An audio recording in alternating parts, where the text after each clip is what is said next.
दोस्तों नमस्कार। दोस्तों, क्यों करना चाहती थी माँ वैष्णो देवी श्री राम से विवाह, और क्या है माता वैष्णो देवी और भगवान श्री राम की प्रेम कहानी।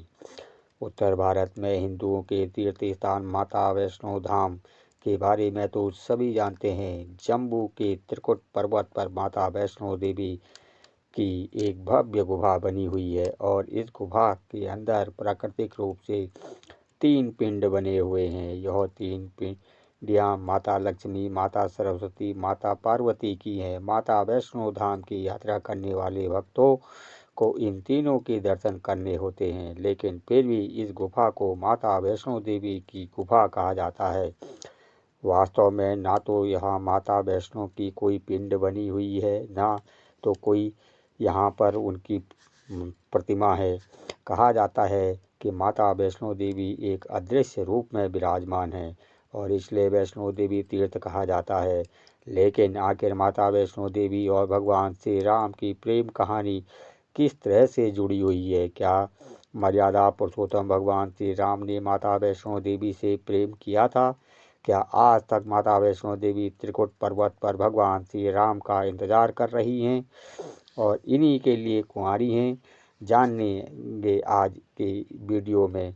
उससे पहले अगर आप प्रभु श्री राम के परम भक्त हैं तो वीडियो को लाइक करें, चैनल को सब्सक्राइब करें और बेल आइकन को ज़रूर दबाएं, और कमेंट बॉक्स में जय श्री राम अवश्य लिखें। तो चलिए जानते हैं भगवान श्री राम और माता वैष्णो देवी के बारे में।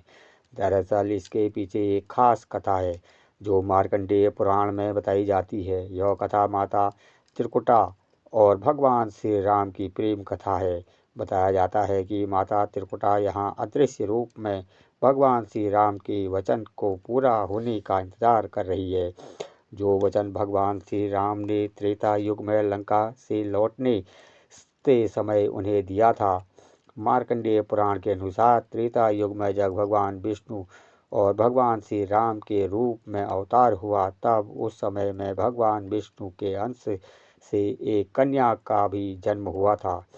भारत के दक्षिण रामेश्वर तट पर पंडित उसे रोका नहीं जाएगा, इस कन्या का नाम त्रिकुटा रखा गया।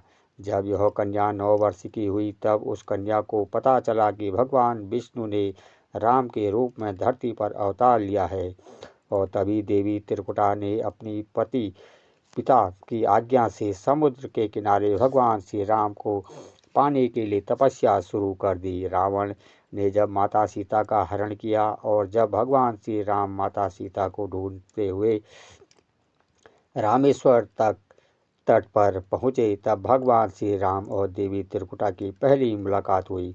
और भगवान श्री राम के दर्शन करते ही देवी त्रिकुटा ने श्री राम को पति रूप में प्राप्त करने की इच्छा प्रकट की। लेकिन भगवान श्री राम ने त्रिकुटा से कहा कि मैं अपने इस रूप में एक ही पत्नी व्रत रहने का वचन लिया है, और मेरा विवाह सीता से हो चुका है।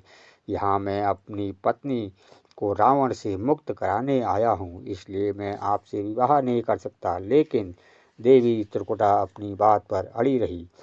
बहुत प्रार्थना करने के बाद भगवान श्री राम उनके वचन जवाब का उत्तर नहीं दे पाए। तब भगवान श्री राम ने उनसे कहा कि अभी वह अपनी पत्नी को रावण की कैद से मुक्त कराने लंका जा रहे हैं, और जब वह रावण को परास्त करके माता सीता के साथ में वापस अयोध्या के लिए लौटेंगे, और वापस लौटते समय अगर वह भगवान श्री राम को पहचान लेगी तो भगवान श्री राम उनसे विवाह करेंगे। श्री राम का यह वचन सुनकर देवी त्रिकुटा प्रसन्न हो गई और फिर से तपस्या में लीन हो गई। भगवान श्री राम के लौटने का इंतजार करने लगी। लंका से लौटते समय भगवान श्री राम ने अपने वचन का पालन किया और त्रिकुटा के पास गए, लेकिन भगवान श्री राम की माया से वह उन्हें पहचान न सकी। तब भगवान श्री राम ने त्रिकुटा को वचन याद दिलाया। इसके बाद देवी त्रिकुटा दुख से भर गई। देवी त्रिकुटा के दुख को दूर करने के लिए भगवान श्री राम ने उन्हें बताया कि त्रिकुटा पर्वत पर एक दिव्य गुफा है, जिसमें तीनों महादेवियाँ देवी सरस्वती, देवी लक्ष्मी, देवी पार्वती विराजमान हैं। अगर त्रिकुटा भी देवी वैष्णो के रूप में उस गुफा में जाकर उनकी प्रतीक्षा करती है, तो कलयुग में जब वह अपना अंतिम अवतार यानी कि कल की अवतार लेकर धरती पर आएंगे, तब वह उनसे विवाह जरूर करेंगे। तब तक वह धर्म का पालन करने वाले उनके भक्तों की मनोकामनाएं पूरी करेगी। भगवान श्री राम ने अपने वचन के साथ साथ महाबली हनुमान जी को भी उनकी सेवा में उनके साथ रहने के लिए कहा और धर्म की रक्षा में उनकी सहायता करने के लिए कहा।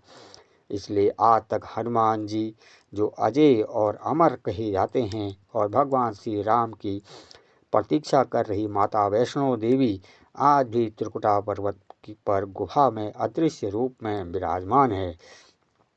अपने धाम पर आने वाले भक्तों को कष्ट से दूर कर उनकी झोली में खुशियाँ भरती हैं।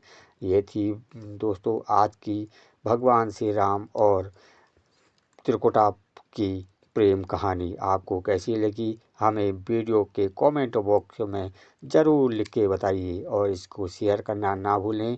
हर हर महादेव।